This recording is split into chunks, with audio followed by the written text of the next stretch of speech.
بسم اللہ الرحمن الرحیم، السلام علیکم ورحمۃ اللہ وبرکاتہ۔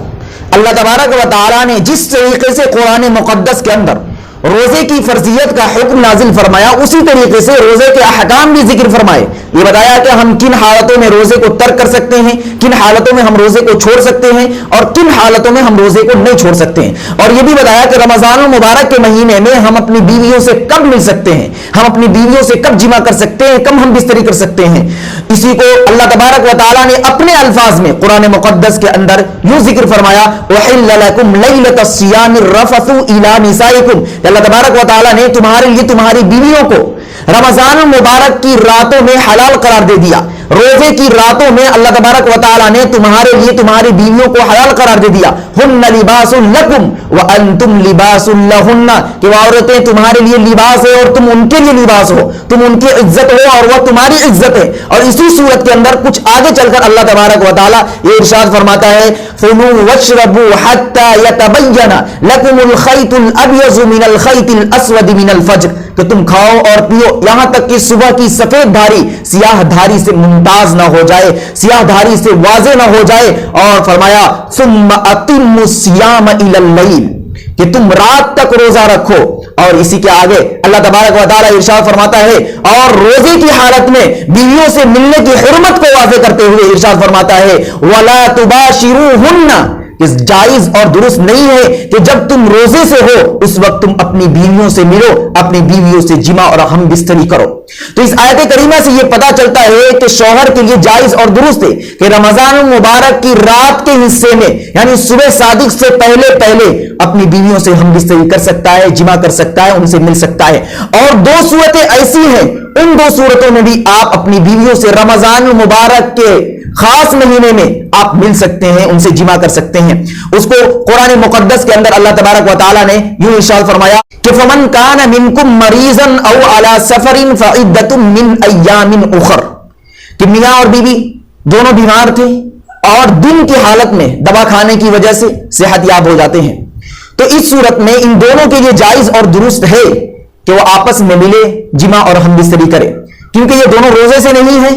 اور ایسی صورت میں قرآن مقدس کے اندر رخصت ہے کہ اگر آپ سخت بیمار ہیں اور اگر آپ دوا نہیں کھائیں گے تو آپ کی بیماری میں اضافہ ہو سکتا ہے یا آپ کی جان جا سکتی ہے، تو مرض کے بڑھنے کی وجہ سے، بیماری کی وجہ سے آپ روزے کو ترک کر سکتے ہیں، روزے کو چھوڑ سکتے ہیں۔ اور اسی صورت میں اگر آپ صحت یاب ہو جاتے ہیں تو آپ کے لیے اپنی بیوی سے ملنا اور بیوی سے جمع کرنا، ہم بستری کرنا جائز اور درست ہے، بشرطے کہ آپ کی بیوی بھی آپ ہی کے ساتھ مرض میں شریک تھی اور آپ ہی کے ساتھ صحت یاب ہو گئی یا صحت یاب نہیں ہوئی، پھر بھی آپ ان سے مل سکتے ہیں، جمع کر سکتے ہیں، کیونکہ آپ دونوں روزے سے نہیں۔ اسی طریقے سے میاں اور بیوی دونوں کسی غرض سے سفر کر رہے ہیں اور سفر کی حالت میں اللہ تبارک و تعالیٰ نے ارشاد فرمایا کہ مسافر کے لیے جائز اور درست ہے کہ وہ روزے کو ترک کر دے، روزے کو چھوڑ دے، اللہ نے رخصت دی ہے۔ لیکن پھر بھی اگر کوئی شخص روزہ رکھنا چاہے تو وہ رکھ سکتا ہے۔ تو سفر کے دوران اگر میاں اور بیوی روزے سے نہیں ہے تو ان کے لیے جائز اور درست ہے کہ رمضان مبارک کے مہینے میں دن میں بھی کہ آپس میں ملے، ہم بستری کریں اور جمع کریں۔ اب سمجھنا یہ ہے کہ اگر کوئی شخص اپنی بیوی سے روزے کی حالت میں مل لیتا ہے، روزے کی حالت میں جمع کر لیتا ہے، تو ان دونوں کے روزے کا کیا حکم ہے؟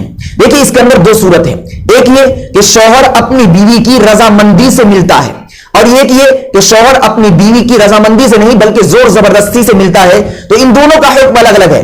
اگر زوجین کی رضامندی سے یہ عمل ہوتا ہے یعنی شوہر بیوی کی رضامندی سے جمع اور ہم بستری کرتا ہے، تو اس صورت میں دونوں کا روزہ ٹوٹ جائے گا، اور آنے والے زمانے میں ان دونوں کے لیے حکم یہ ہے کہ روزے کی قضا کرے اور اس کا کفارہ بھی ادا کرے۔ لیکن اگر شوہر اپنی بیوی کی رضامندی کے بغیر زور و زبردستی میں جمع اور ہم بستری کر لیتا ہے تو اس صورت میں دونوں کا روزہ ختم ہو جائے گا اور دونوں پر قضا واجب اور ضروری ہے، لیکن صرف اور صرف شوہر پر کفارہ واجب ہوگا، بیوی پر کفارہ واجب نہیں ہوگا۔ اور کفارے کا جو حکم ہے وہ حدیث پاک سے ہمیں ملتا ہے، بخاری اور مسلم کے اندر یہ حدیث ہے، حضرت ابو ہریرہ رضی اللہ تعالیٰ عنہ سے مروی ہے کہ ایک مرتبہ آپ علیہ الصلوۃ والسلام بیٹھے ہوئے تھے کہ ایک شخص آتا ہے اور آپ علیہ الصلوۃ والسلام سے کہتا ہے کہ یا رسول اللہ میں برباد ہو گیا۔ آپ علیہ الصلوۃ والسلام نے عرض کیا کہ آخر کیا ہو گیا؟ تو اس نے کہا کہ یا رسول اللہ میں روزے کی حالت میں اپنی بیوی سے ہم بستری کر لیا، اپنی بیوی سے جمع کر لیا۔ تو آپ علیہ الصلوۃ والسلام نے کہا کہ تمہارے لیے ضروری ہے کہ تم ایک غلام آزاد کرو. تو اس شخص نے کہا کہ میرے پاس تو کوئی غلام نہیں. تو آپ علیہ الصلوۃ والسلام نے ارشاد فرمایا کہ کیا تمہارے پاس اتنی طاقت ہے کہ تم مسلسل 2 مہینے کے روزے رکھ سکو؟ تو اس شخص نے کہا کہ میرے پاس اتنی بھی طاقت نہیں کہ میں مسلسل 2 مہینے کے روزے رکھ سکوں. پھر آپ علیہ الصلوۃ والسلام نے کہا کہ تمہارے لیے ضروری ہے کہ تم 60 مسکین کو کھانا کھلاؤ، صبح اور شام 60 مسکین کو کھانا کھلاؤ. تو اس شخص نے کہا کہ میرے پاس اتنی طاقت نہیں کہ میں 60 مسکینوں کو کھانا کھلا سکوں. اتنے ہی میں کچھ کھجوریں آپ علیہ الصلوۃ والسلام کے پاس آ گئی. وہ گٹری میں کھجور بھری ہوئی تھی. تو آپ علیہ الصلوۃ والسلام نے جب اس کھجور کو دیکھا تو سائل کو طلب کیا اور کہا کہ سائل کہاں ہے، اور کہا کہ اس کھجور کو لے جاؤ اور اس کو اللہ کے راستے میں صدقہ کر دو، کسی فقیر مسکین کو دے دو. تو اس شخص نے کہا کہ یا رسول اللہ، مدینہ کے اطراف و جوانی میں مجھ سے بڑا فقیر کوئی ہے ہی نہیں. تو آپ علیہ الصلوۃ والسلام اس جملے کو سن کر مسکرائے، اور اس قدر مسکرائے کہ ان کے دندان مبارک چمک اٹھے، اور کہا کہ جاؤ اس کھجور کو تم اپنے مصرف میں استعمال کرو، یعنی اس کھجور کو تم اپنے لیے، اپنے عزیز و اقربا پر اس کو خرچ کر دو، یہ تمہارے لیے جائز اور درست ہے. تو اس حدیث سے یہ پتہ چلا کہ اگر کوئی شخص رمضان المبارک میں روزے کی حالت میں اپنی بیوی سے ملتا ہے، ان سے جمع کرتا ہے، ان سے ہم بستری کرتا ہے، تو آنے والے زمانے میں اس روزے کی قضا بھی اس پر واجب ہے اور اس کا کفارہ بھی اس پر واجب اور ضروری ہے. خلاصہ کلام یہ ہے کہ رمضان المبارک میں روزے کی حالت میں شوہر کا بیوی سے ملنا اور بیوی کا شوہر سے ملنا جائز اور درست نہیں ہے. ہاں، رمضان المبارک کے رات کے حصے میں بالکل جائز اور درست ہے کہ شوہر اپنی بیوی سے ملے اور بیوی اپنے شوہر سے ملے. دعا کرے کہ اللہ تبارک و تعالی ہم سب کو دین کی صحیح سمجھ عطا فرمائے اور رمضان المبارک کی قدر کرنے اور اس میں زیادہ سے زیادہ عبادت کرنے کی توفیق و رحمت فرمائے. وما علینا الا البلاغ. ویڈیو کو لائک اینڈ کمنٹ کریں اور دینی معلومات کے لیے ہمارے چینل الحق میڈیا کو سبسکرائب کر کے بیل آئیکن کو دبا دیں تاکہ سب سے پہلے ہماری بات آپ تک پہنچ سکے.